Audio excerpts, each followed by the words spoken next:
अस्सलाम वालेकुम जी प्यारे बच्चों, क्या हाल है आपका। आज हम उर्दू प्रेप के एक और नए सबक में मिलेंगे आपसे। वो सबक है तख्लीकी लिखाई। और आज हम तख्लीकी लिखाई किस पे करेंगे?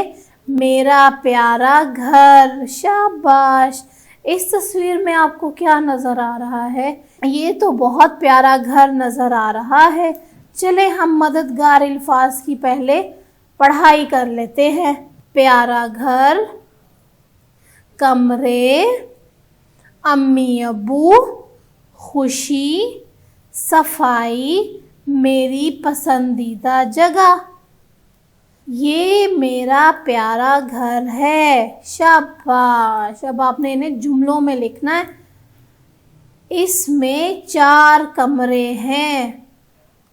मैं अपनी अम्मी और अब्बू के साथ खुशी खुशी रहता हूँ। मैं अपने कमरे की सफाई खुद करता हूँ। प्यारे बच्चों, आपको पता है घर की सफाई सुथराई रखनी चाहिए और अपना घर साफ रखना चाहिए। शुक्रिया।